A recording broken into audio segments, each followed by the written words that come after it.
Pernahkah kamu ingin menyelam ke bagian samudra yang paling dalam? Nah, hari ini kamu akan punya kesempatan mewujudkannya. Sebelumnya, seberapa lama kamu mampu menahan napas? Tidak terlalu lama. Tenang, jangan khawatir. Silahkan naik kapal selamku dan ikutlah denganku dalam perjalanan menuju kedalaman. Siap? Oke, ayo menyelam. Saat ini, tepat di bawah permukaan, kamu melihat banyak makhluk hidup berkeliaran di sini.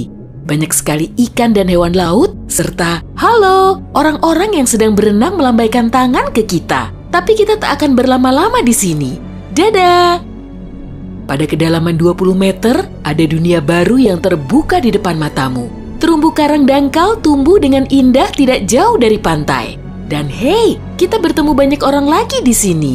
Tapi kali ini, mereka adalah penyelam scuba. Tanpa peralatan khusus ini, tekanan air di kedalaman ini tidak ramah bagi penyelam biasa. 40 meter adalah kedalaman tempat kita berpamitan, bahkan kepada penyelam rekreasi. Ini adalah batas maksimum yang diizinkan untuk mereka. Selamat bersenang-senang, teman-teman. 60 meter, dan kita bertemu orka pertama. Paus ini mendiami perairan yang relatif dangkal di hampir semua laut dan samudra di dunia. Tahukah kamu bahwa orka adalah predator puncak? Artinya, orka tidak punya musuh alami dan tidak ada yang bisa mengalahkannya. Pada kedalaman 70 meter, kita bertemu dengan hiu paus, spesies ikan terbesar yang diketahui dunia dengan berat mencapai 60 ton. Umurnya pun lumayan panjang, semoga panjang umur selalu ya. Hiu paus bisa hidup sampai sekitar 130 tahun. Sekarang, lihatlah keluar. Jika kamu melihat penyelam scuba, artinya dia adalah seorang profesional. Karena pada kedalaman 100 meter, mereka harus sangat berhati-hati agar tidak terkena penyakit dekompresi. Penyakit ini terjadi jika kamu naik terlalu cepat ke permukaan. Dan jika beruntung, kamu juga bisa melihat gurita Pasifik raksasa. Dia tinggal di perairan dingin mulai sedalam ini dan sampai kedalaman 2000 meter. Sekarang, kita memasuki bagian samudra yang gelap. Pada kedalaman 150 meter, hanya 1% cahaya dari permukaan yang sampai ke sini. Sisanya diserap oleh air. Segala sesuatu yang lebih dalam dari sini akan menjadi semakin gelap. Hei, lihat! Pada kedalaman 200 meter, ada oarfish raksasa yang mengitari kapal selam kita. Makhluk ini diyakini sebagai penyebab dari semua penampakan ular laut. Dan banyak yang salah kaprah. Terkadang, mereka berenang ke permukaan dan menakuti para pelaut dan perenang. Tidak heran, panjang ikan ini bisa sampai 11 meter. Pastinya cukup untuk membuat bulu kuduku berdiri. Oke, sekarang kita berada di kedalaman 300 meter. Dan sebentar, makhluk besar apa yang ada di luar sana itu? Oh, aku tahu. Itu kepiting laba-laba Jepang. Kamu bingung kenapa laba-laba? Tuh, lihat saja kaki mereka. Dan jawabannya akan datang kepadamu tanpa butuh petunjuk lain. Omong-omong, kaki-kaki ini juga yang mendominasi ukuran makhluk ini. Tubuh kepiting seperti ini biasanya hanya selebar setengah meter. Mari masuk lebih dalam. Dan di kedalaman 500 meter, kamu akan melihat paus biru terakhir. Tidak, bukan paus biru terakhir di dunia. Maksudku, ini adalah jarak terdalam yang bisa mereka tempuh. Paus biru tidak benar-benar perlu menyelam sampai sedalam ini untuk mencari makanan yang sudah berlimpah di perairan dangkal. Tapi mereka masih mampu. Sepertinya mereka hanya ingin memamerkan kehebatan. Mau bagaimanapun, mereka adalah makhluk terbesar dalam sejarah bumi, baik di samudra maupun di darat. Shh, kamu mendengar ini? Ini adalah suara yang dibuat paus sirip untuk berkomunikasi dengan teman-temannya dari jarak berkilo-kilometer. Mereka bisa melakukan ini berkat saluran SOFAR atau saluran laut dalam yang umumnya dimulai dari 600 meter, tapi kedalamannya dapat bervariasi. Ini adalah lapisan air yang kecepatan suaranya paling rendah dan gelombang suara dapat bergerak ribuan kilometer sebelum menghilang. Pada kedalaman 830 meter, kita telah mencapai titik tempat Burj Khalifa, gedung tertinggi di dunia. Tidak akan mungkin menunjukkan ujungnya ke permukaan jika diletakkan di bawah air. Hei, ayo kita coba. Sekarang kita memasuki bagian samudra yang sangat menarik. Di sini tidak ada sinar matahari dan banyak makhluk aneh berkeliaran. Salah satunya adalah cumi-cumi raksasa. Ya, yang luar biasa besar itu. Dia mendiami kedalaman 900 meter. Bayangkan makhluk dengan mata sebesar frisbee. Paus sperma memburu monster ini, tapi mereka dijamin mampu melawan balik. Melihat mereka bertemu adalah pemandangan yang menegangkan.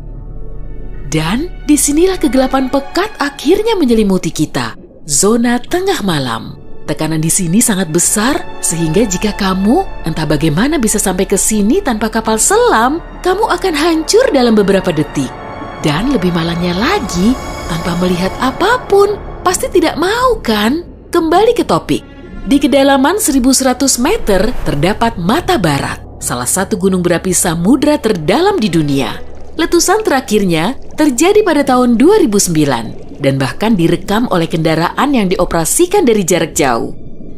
Di kedalaman 1280 meter, kita melihat hiu putih besar yang ganas. Predator ulung ini adalah jagoan di kedalaman ini. Penglihatan mereka agak buruk dan mereka bergerak menggunakan indera penciuman. Jadi, mereka sama sekali tidak membutuhkan sinar matahari untuk memburu mangsa. Aku tidak melihatmu, tapi tetap akan memakanmu.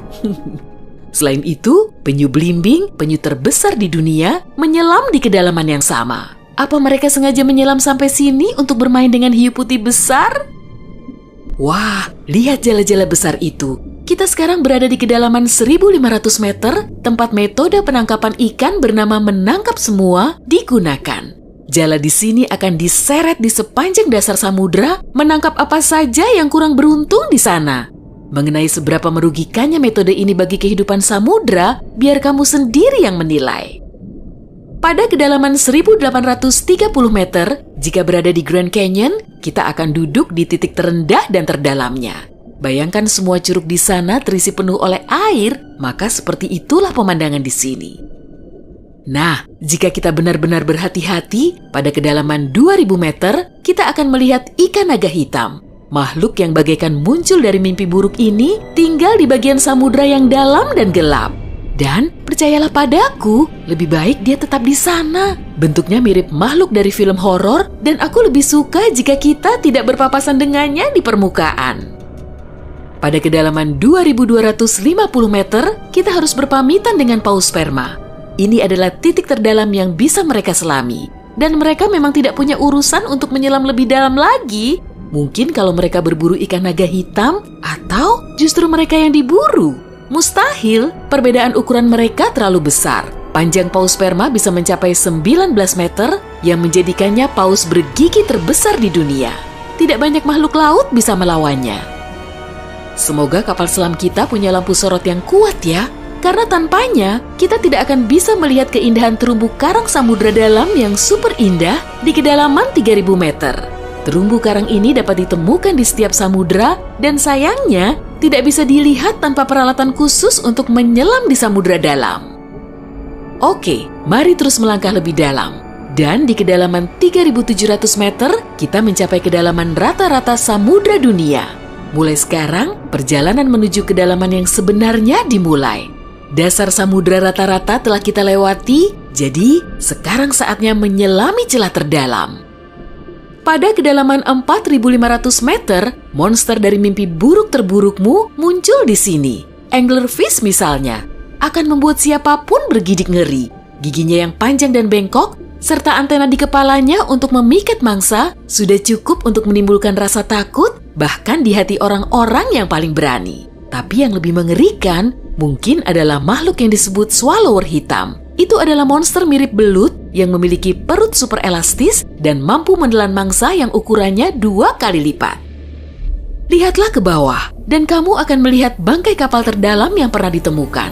SS Rio Grande di Atlantik Selatan yang tenggelam pada tahun 1941 dan mencapai kedalaman 5.760 meter. Tidak heran, kapal ini baru ditemukan 55 tahun kemudian.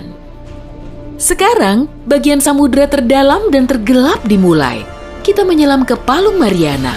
Menurut pengukuran resminya, Palung Mariana dimulai pada kedalaman sekitar 6.000 meter. Ini adalah area yang paling jarang dieksplorasi dan paling menarik bagi para ilmuwan dan petualang. Apa yang ada di dasarnya? Baiklah, kita akan melihatnya. Tapi selagi masih dalam perjalanan, aku akan menunjukkan hal-hal lain yang ada di sini. Misalnya, ini adalah ikan terdalam yang pernah ditemukan. Namanya ikan siput. Dan dia tinggal di kedalaman 7.900 meter. Tubuhnya tembus cahaya sehingga kamu bisa melihat menembus kulitnya. Ya, untungnya kita tidak mematikan lampu. Bentuk makhluk mungil ini ternyata sangat imut bagi makhluk yang mampu menahan tekanan sekuat ini. Makin rendah dan dalam, kamu tidak akan melihat jenis ikan atau hewan vertebrata apapun di sini. Tekanannya terlalu besar untuk makhluk-makhluk tadi. Tapi ada udang dan invertebrata lainnya. Belum lagi mikrob yang dapat hidup bahkan di bagian terdalam samudra. Dan bagian terdalam itu adalah kedalaman Challenger. Ini adalah bagian bawah Palu Mariana dan kedalamannya 10.927 meter. Ya, kita telah sampai di bagian paling bawah bumi. Tak banyak orang yang pernah ke sini dan tak banyak juga yang diketahui tentangnya. Tapi para ilmuwan tidak akan berhenti dan ada harapan kita akan segera menemukan rahasia apa yang berada di kedalaman samudra.